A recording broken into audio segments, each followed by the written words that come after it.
Hi, I'm Jorge Aguilar with the Fulton Sheen Prayer Group Apostolate. Today, in Lesson 28, the Holy Eucharist, the Sacrament, Love's Deepest Intimacy, Sheen begins to explain to us the next sacrament in the series.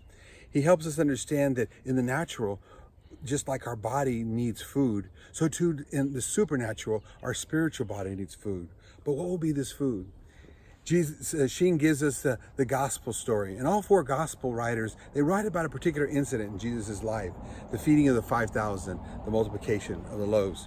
And it was here that the people had come from all over to hear about Jesus, to see Jesus. He was performing miracles. He was healing them of all kinds of things that were causing their life to be drained away. He was healing them from blindness.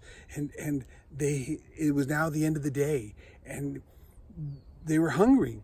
And the apostles suggested that he let the people go. And Jesus says, no, let's gather them in small groups. I think of here as a small faith sharing groups. Let's gather them in small groups. And they do. Jesus then brings what they have, which is 5 loaves and 2 fish. And he offers a prayer of thanksgiving to the Father. And then he tells the apostles to go feed them.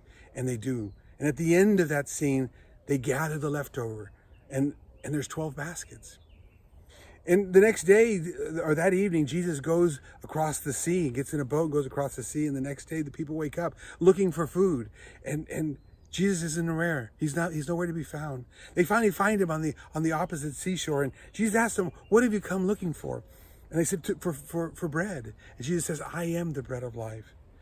He who eats my flesh and drinks my blood will have eternal life." Well, this concept, this doctrine was so foreign to them, was so counter from their understanding that they rejected it. There's just no way. For them, it was cannibalism. And so the gospel writers tell us that the people left. Not only the people leave, the disciples leave. And when the disciples leave, Jesus looks to the apostles and says, "Will you too leave?" And Peter responds, "Where we go, Lord, you have the words of eternal life." Jesus then fulfills what he promised there on that mountainside. He fulfills and hours before his crucifixion. He's there in the Last Supper.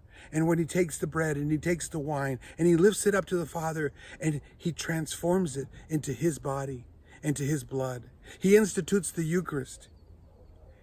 Jesus does not say that this is a symbol. Jesus doesn't say this symbolizes my body and this symbolizes my blood. He said this is my body. This is my blood.